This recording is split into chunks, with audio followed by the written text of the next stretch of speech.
Hello, this is Kent again, and we're going over chapter 24, and we'll be talking about money within the church today. The citizen of heaven understands that money is something to be kept at arm's length. Money is to be used and not hoped for. Um, Never should it be embraced because it's very intoxicating. It has a power that's unique over mankind. The citizen of heaven sees its influence, its necessity, and harm caused by becoming its servant. The Lord has used it and has had no need of it, and we should follow suit in so many ways. We need to use it when needed and a willingness to walk away from it when we see harm coming downstream from it. Now, to be able to identify all these things, you must be very sensitive to the Spirit to know the differences.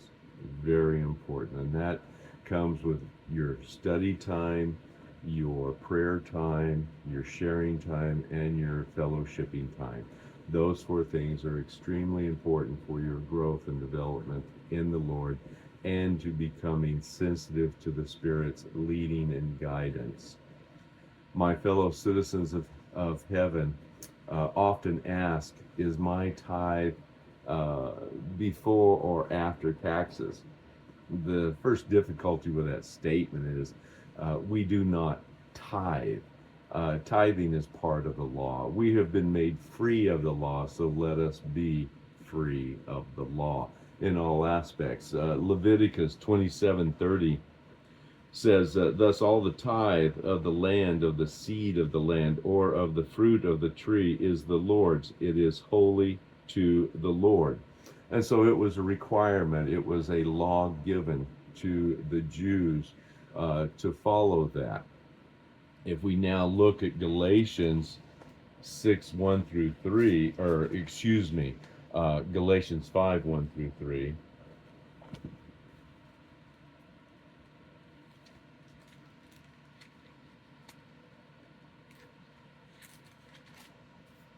In Galatians 1 5 through 3, he says, it was for freedom that Christ set us free. Therefore, keep standing firm and do not be subject again to a yoke of slavery. Behold, I, Paul, say to you that if you receive circumcision, Christ will be of no benefit to you. And I testify again to every man who receives circumcision that he is under obligation to keep the whole law.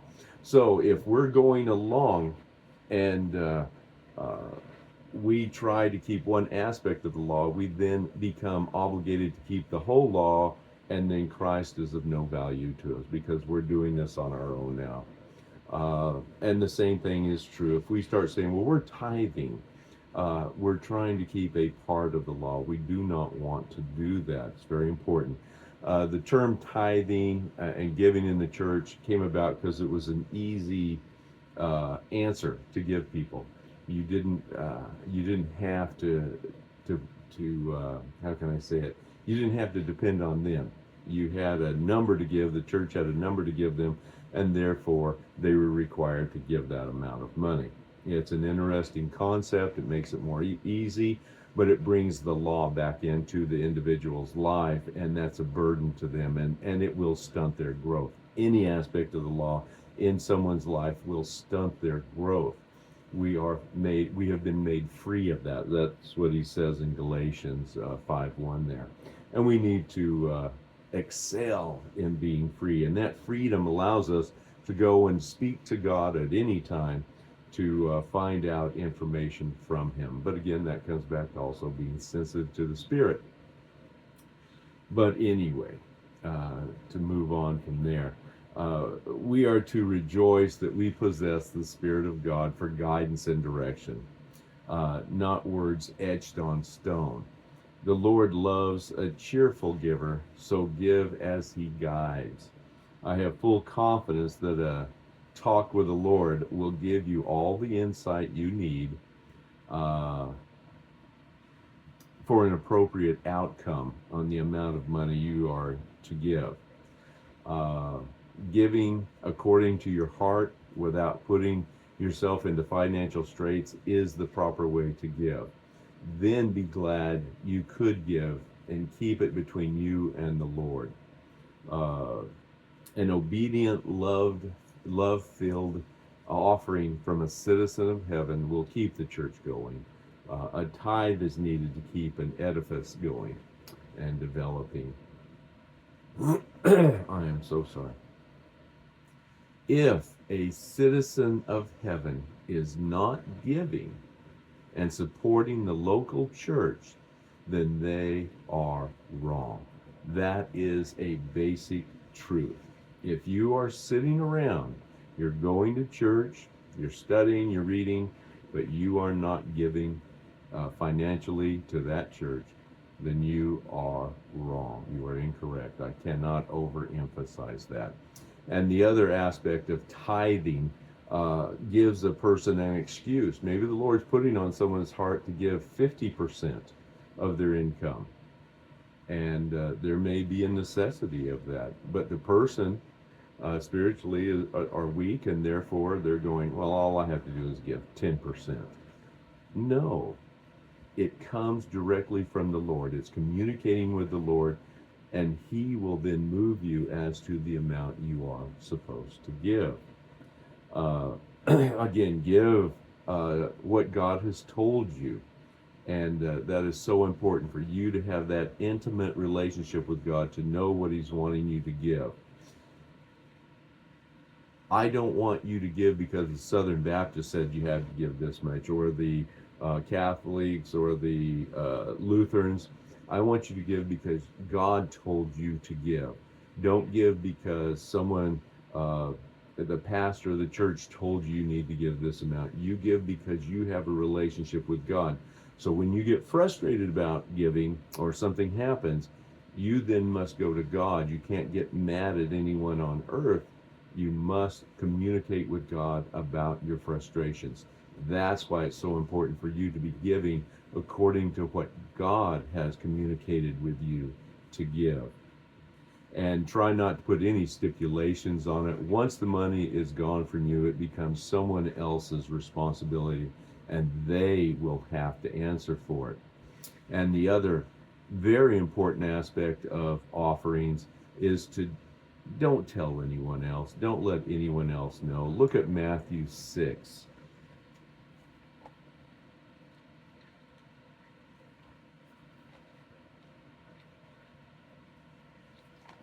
Matthew 6, 3 and 4. But when you give to the poor, do not let your left hand know what your right hand is doing, so that your giving will be in secret, and your Father who sees what is done in secret will reward you. And so it's very important for us to understand that our giving is between us and God, not between the church and us.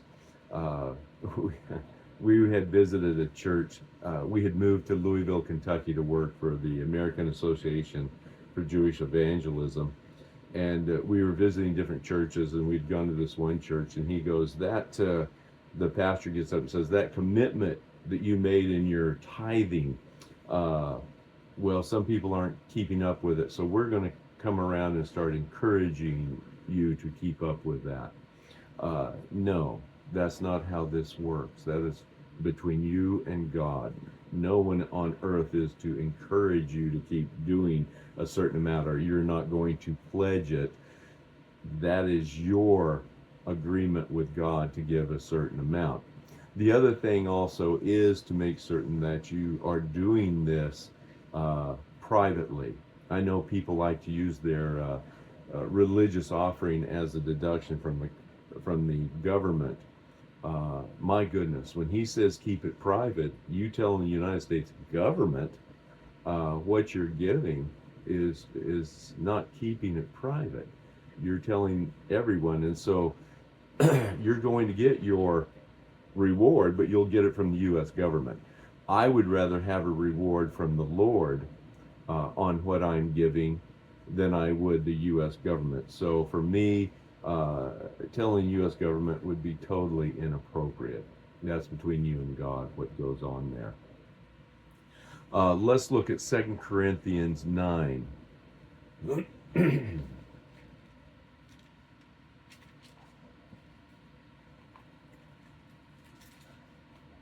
2 Corinthians 9, 6 through 11. He says, Now this I say, he who sows sparingly will also reap sparingly, and he who sows bountifully will also reap bountifully. Each one must do just as he has proposed in his heart, not grudgingly or under compulsion, for God loves a cheerful giver. And God is able to make all grace abound to you, so that always, always having a sufficiency in everything, you may have an abundance for every good deed. Boy, my throat is bothering me today. I'm so sorry. As it is written, he scattered abroad, he gave to the poor, his righteousness endures forever. Now he who supplies seed to the sower and bread for food will supply and multiply your seed for sowing and increase the harvest of your righteousness.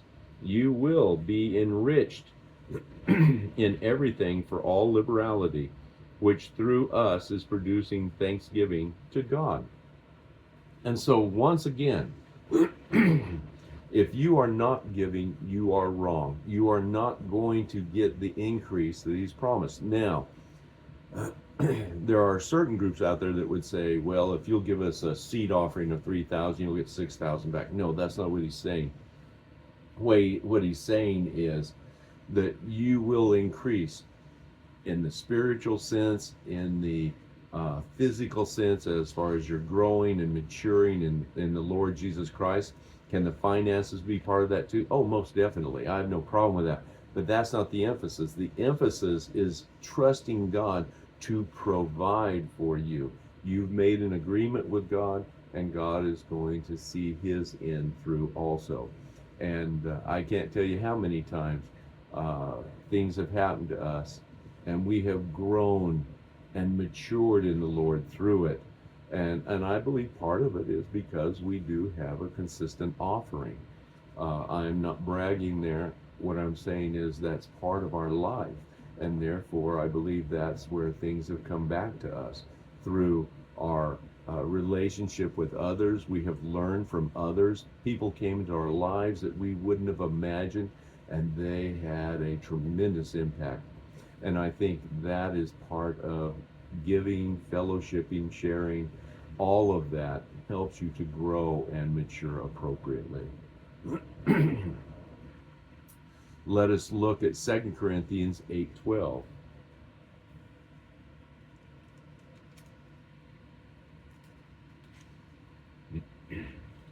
Second Corinthians 8:12. For if the readiness is present, it is acceptable according to what a person has, not according to what he does not have. And so when you get ready to give, you sit down, you make your budget, you see what you have, and then give from that. Remember, the gal that gave so little actually was given everything she had, and the other person was just given a percentage. A person giving 10% out of $1 million, he has a whole bunch left over. A person giving 10% out of 100 has a whole lot less left over.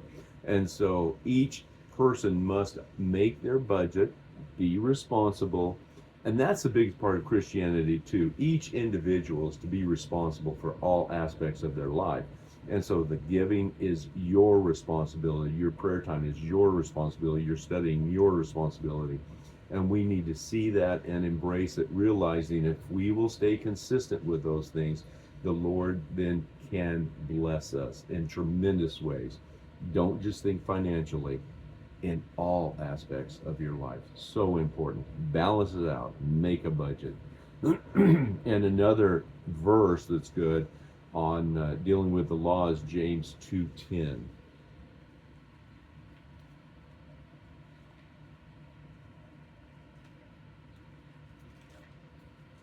James 2:10.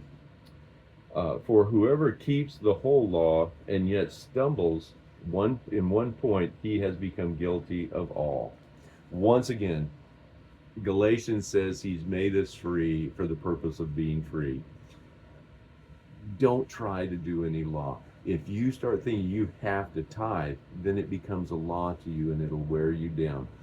Realize you are giving because you have prayed and you have spoken to the Lord, and the Lord through the Spirit has moved your heart to give a certain amount after you've made your budget. Your bills are all paid, you have this left over. Now you are going to give off of that. And the amount of that, that's between you and God. Has nothing to do with me. 1 Corinthians 16.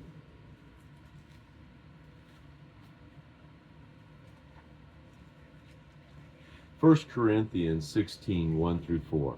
Now concerning the collection for the saints, as I directed the churches of Galatia, so do you also. On the first day of every week, each one of you is to put aside and save as he may prosper, so that no collection be made when I come. When I arrive, whomever you have approved, I will send them with letters to carry your gift to Jerusalem. And if it is fitting for me to go also, they will go with me. So once again, we see that he's saying, as you prosper, make certain that you've laid out your budget. The Lord does not want you becoming delinquent on bills. He wants you to pay your bills appropriately. He also then, as you have prospered, then take that money that you are going to make an offering out of that money. And that's what you do, and you do it consistently. There's a guy on the radio, and he talks about how God doesn't want you in debt, and blah, blah, blah. He goes through this whole thing. It's evil, it's bad law. Well, the reality is this. Whatever situation you're in right now must be God's will for your life. And you need to be looking for an opportunity to share Christ in that situation. You're in a unique situation. Don't make your goal to get out of debt. Make your goal to honor the Lord in the situation that you are in. If the Lord chooses to get you out of that situation, amen. But you getting so gung-ho on trying to get out of a house payment or a car payment will get your mind off of seeing what's around you. And you're in this situation because God has placed you there to be a witness for him. Don't make getting out of debt your goal. Make honoring the Lord in the situation you're in your goal, because the Lord's going to be using that to help you grow and hopefully for someone else to hear the gospel. Love the situation you're in, because that must be God's will for your life. And then finally, 2 Corinthians 8.